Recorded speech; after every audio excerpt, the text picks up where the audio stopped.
If you enjoyed the photo of the painting of the macaw at the beginning of this video, please stay and watch till the end.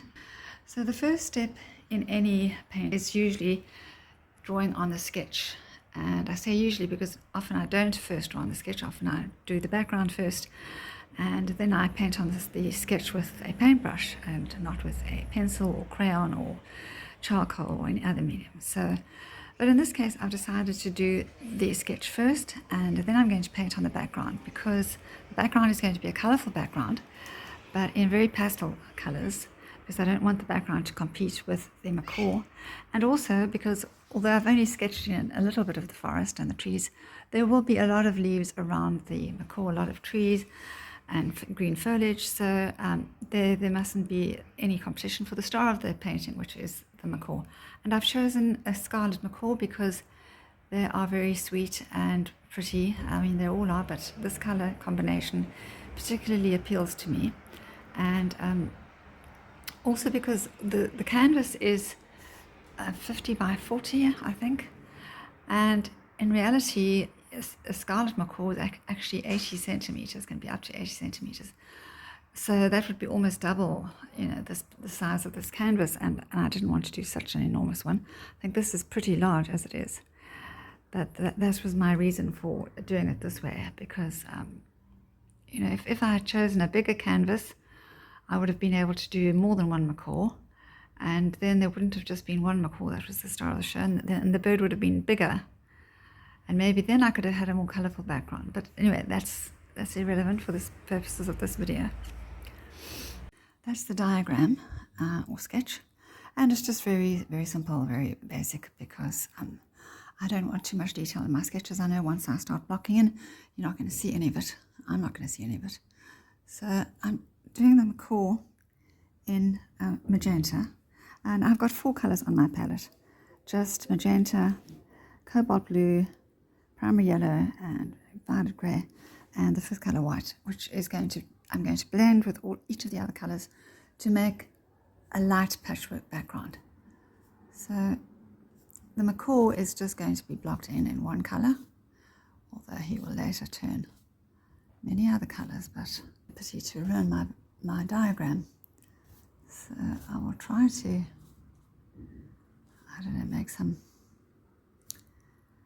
leave some gaps where I can see what was supposed to go where. Anyway, so that's what I'll do, and I'll bring you back when there's more to see. The macaw blocked in, and now with the same magenta and a mix of white, I'm going to make it very soft, very light, and because like I said, I don't want the background competing with the macaw. And these are going to be bigger patches because it's a bigger canvas. And so I'm going to just put them down randomly. I'm not going to worry about the tree. The diagram of the tree, I can make that up as I go along. And a lot of this you won't see at all, because it will be covered with leaves. And what you do see will be light shining through the background. So even this is a bit darker than I had anticipated, but I'm working under electric light now. It's dark, and the day was short, and I didn't have time. So it might turn out a bit darker than I planned. I placed the magenta and white color bits all over. So some are rectangles, some are triangles, some are just oblong, some are just like patches, and I don't know if there's even a name for them. But then now I have the second colour, and it's a mixture of violet, grey and white, and I'll just put it in to fill up gaps between some of the spaces that are already there. Like there's a triangle, so I can do that triangle. And unlike the other paintings that I've done with multicolored backgrounds, I won't be glazing over these shapes, because the tree will be going over them. This is just a background because I like all my paintings to have a background. It gives depth to the painting, and you need to have something to start with. find your way around. And just paint straight onto the canvas. It doesn't always give a very nice effect. So any kind of background can work, depending on how much you're going to leave showing. I'm making some progress, but the idea was to do one color at a time until it was completed before moving on to the next. And then I see I've left big areas where I will have to go back. And also my brush, while I was doing the yellow, my brush touched the blue, and so it brought a bit of green in there. So it's not a pure color, which is fine. I mean, it's not, I mean, for all intents and purposes, I could just take a brush and blend these colors together, or even a sponge. I did that once on a painting. It made a nice minty green color. But I don't want to do that here. I mean, I might just take the brush when it's almost dry and a little white and just glaze it all together, just to soften it even more, because I'm pretty sure that by the time I look at it in the morning, it's going to look a whole lot darker than it is now, and I really did want it to be very pastel. That's the final outcome of the multicolored background, and some patches are darker, some patches are lighter. Essentially, I wanted the lighter patches, I suppose, at the top and the darker patches at the bottom. But it doesn't matter, because I will wait until tomorrow and then glaze it over with a thin layer of white. I don't want to do it now, because then I will just have all the colours blending. They're too wet. Although the paint is very dry, there isn't much oil in it, so it should dry quickly. But I mean, there are many different ways. If you watch the painting I did on magnolias, I put a little of the same colours but dark on the outside, although also diluted with white. And I made them lighter and lighter and lighter to the inside, adding more and more white, so that just the yellow would be the brightest colour in the centre, and then all the other colours as well, fading and fanning out and getting darker to the edges. So that's one way to do it, but I wanted to do that way specifically for the magnolias. For the flowers, it's different with this painting. This, I wanted to use the little shapes, and again, I could just blend them all now and not worry about it, or I could have made mixtures of the different colors and just blended those, but it is what it is, and I'm happy with it, and I'll see what happens in the morning. The painting has dried and it looks so pretty. Even though the colors are slightly darker than I wanted them, they're actually just the right color. But I'm going to glaze them. I'm starting now with a thin glaze of white, which will soften them all, because they're not, although it would make a very pretty painting to have this in the background, I'll use these colors, or this shading, this mixture in another painting. But for this painting, I want it to be just the underpainting.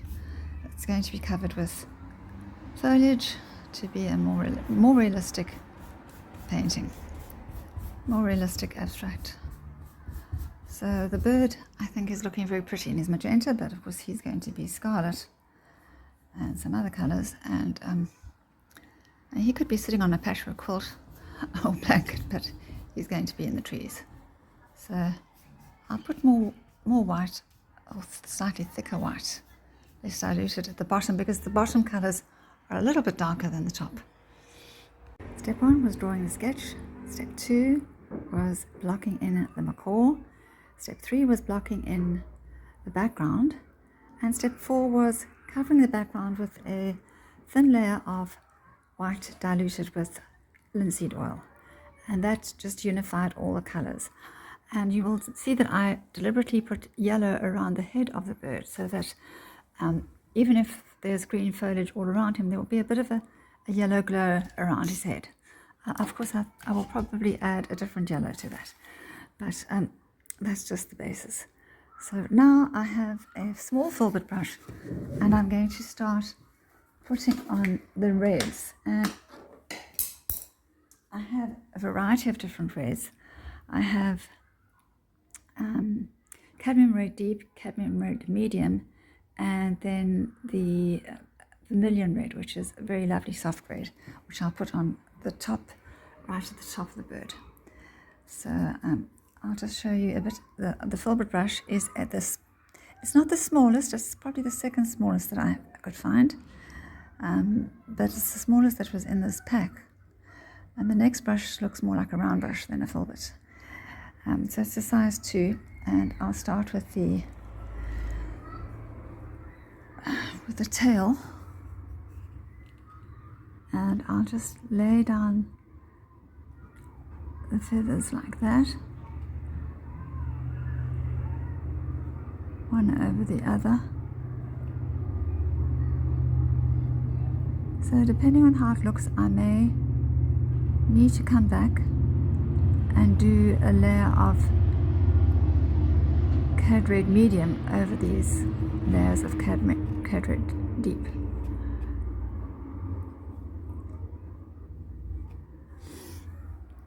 I decided to start with the blue feathers first, using the size 2 filbert brush, which is the smallest that I have.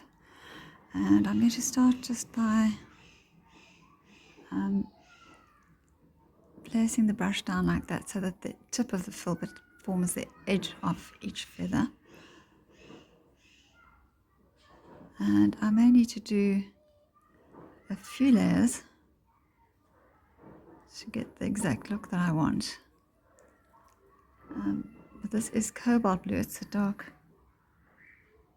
at least I think it is. And I will just do that sort of up to there.